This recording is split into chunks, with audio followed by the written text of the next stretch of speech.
Today, Facebook and Instagram deleted Tommy Robinson's accounts. On his Facebook profile, he had over 1 million subscribers or followers, and on his Instagram one, I think he had a few 100,000. So this is a massive social media reach that they have just snuffed out in the same day. Facebook put out this blog post to explain why. One of the biggest questions we face is around what we allow on Facebook, and we spend a lot of time trying to get this right. This is hard and critically important. We want Facebook to be a place where you can express yourself freely and share openly with friends and family. At the same time, when people come to Facebook, we always want them to feel welcome and safe. This is something we take incredibly seriously, so when ideas and opinions cross the line and amount to hate speech that may create an environment of intimidation and exclusion for certain groups in society, in some cases with potentially dangerous offline implications, we take action. Our public community standards state that this sort of speech is not acceptable on Facebook, and when we become aware of it, we remove it as quickly as we can. Our rules also make clear that individuals and organisations that are engaged in organised hate are not allowed on the platform, and that praise or support for these figures and groups is also banned. This is true regardless of the ideology they espouse. Tommy Robinson's Facebook page has repeatedly broken these standards, posting material that uses dehumanizing language and calls for violence targeted at Muslims. He has also behaved in ways that violate our policies around organised hate. As a result, in accordance with our policies, we have removed Tommy Robinson's official Facebook page and Instagram profile. This is not a decision we take lightly, but individuals and organisations that attack others on the basis of who they are have no place on Facebook or Instagram. Well, they provided no evidence, but why would we expect them to do so? I followed Tommy on these platforms, and I never saw him using what I would consider to be dehumanizing language and calls for violence that targeted Muslims, and I would have thought that had he actually done such a thing, on the very same day, it would have been an international media firestorm. Anyone using any kind of social media knows that calling for the violent beheading of any group of people is probably going to get you kicked off, but that's exactly what the BBC are claiming he did. In an article published 8 hours ago, Facebook bans Tommy Robinson's page.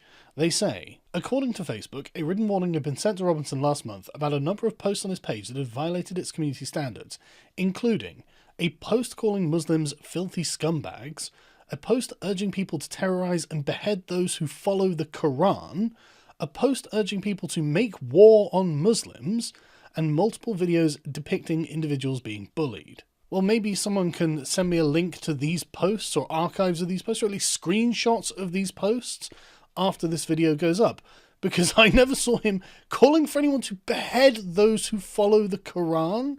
I mean, you know, if I'm wrong, I'm wrong, and I must have just not been paying close enough attention, but I'm sorry, I just didn't see that. But if these things were posted last month, Tommy has millions of followers, including people like Hope Not Hate, a radical left-wing activist organisation that is specifically dedicated and funded to attack what they perceive to be far-right commentators and activists on the internet. Whether these people are far-right or not, well, do you trust a communist to identify a Nazi? That's the question. And that's not just a flippant comment either. There are members of Hope Not Hate who are members of the Communist Party of Britain. These extremists are given a massively disproportionate amount of political influence in this country, and I have to say I find the timing of this very suspicious, given how Tommy was getting involved with a documentary crew from the BBC called Panorama that do long-form journalistic content, and wanted to do one on him. He seems to have scooped them by recording the interactions that he had with them and some private conversations that they had had, and it turns out that Panorama, the BBC documentary crew, British Broadcasting Corporation, a publicly owned corporation that has a commitment to impartiality, is working with far-left activists and members of the Communist Party of Britain. This is an absolute disgrace, whether you care about Tommy Robinson or not. You may think Tommy Robinson is exactly as vile as Hope Not Hate portray him to be, but I'm afraid that fades into total irrelevancy when you think about the importance of the BBC maintaining their neutrality when conducting their journalism.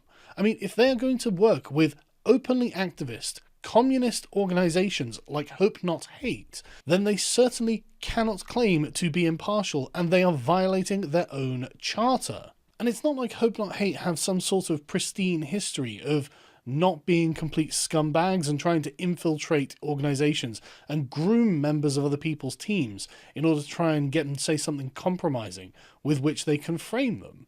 I mean, they were at our UKIP Bolton meeting, but the problem for them is that we were the ones rejecting the BNP.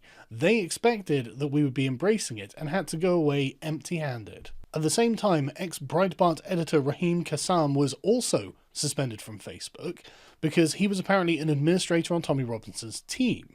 It required an intervention by Donald Trump Jr. to get them to unban him, to which he says, Facebook is telling reporters I was accidentally banned because I was an admin on a page which spread hate. Well, that's not true, obviously, and if I was, then why unban me? They're knocking people off for being thought criminals. And he's right. I find it very difficult to believe that the wave of censorship currently hitting Tommy Robinson is unconnected from his expose against the BBC. And I think that the glue that holds all of this together are activist groups like Hope Not Hate, basically instructing the BBC on who to target and what to say, and how they can best hurt them. It appears that someone has also taken credit for getting Tommy Robinson banned from Facebook and Instagram as well. Mohammed Shafiq tweeted, "Next meeting to be arranged very shortly is with YouTube and Google here in the UK to ensure that Tommy Robinson is banned from their platforms. Watch this space." Who is Mohammed Shafiq? Well, he works for the BBC. He bills himself in his Twitter bio as a Muslim broadcaster on TV, radio, columnist, chief executive of the Ramadan Foundation and paper reviewer Saturday's BBC 5 Live, and a regular contributor to Russia Today. Naturally, do not contact him and try to insult him or threaten him or anything of the sort. Just be aware that this guy is taking credit for this. And again, I have to say, BBC, how is that impartial? How is that in any way impartial? I thought your journalists and your presenters were the public face of the BBC, and this is what they do. That's unacceptable. That's absolutely unacceptable. And I will obviously be cancelling my TV licence, because I never used it anyway. Majid Nawaz actually put it best when he said, "I see pro-Pakistan blasphemy law activist Mohammed Shafiq is claiming credit for Tommy Robinson being banned from Facebook. This is akin to People's Momentum, which is Jeremy Corbyn's radical communist activist group, getting the new UKIP banned. Tech companies, you're being used by those who, by their own definition, should also be banned." That's an excellent point by Majid, and I'd like to address a second point that he makes, and respectfully disagree with it. He says, "This is not a free speech issue. Tech companies are private enterprises after all. It can be a discrimination and service provision issue if tech companies are inconsistent in the application of their policies. Here, the digital cultural blind spot appears to be at work again." I don't think that's correct. I think that's a bit too libertarian for me. I think this is a free speech issue.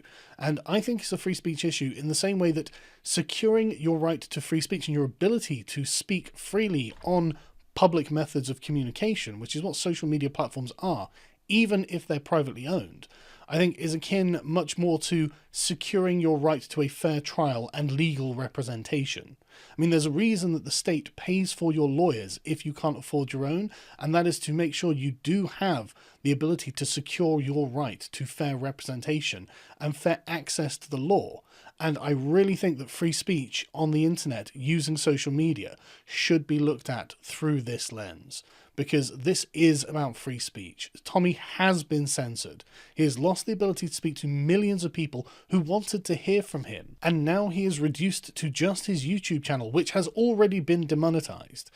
And honestly, I can't say I recall him ever calling for the beheading of people who follow the Quran and all of this sort of thing.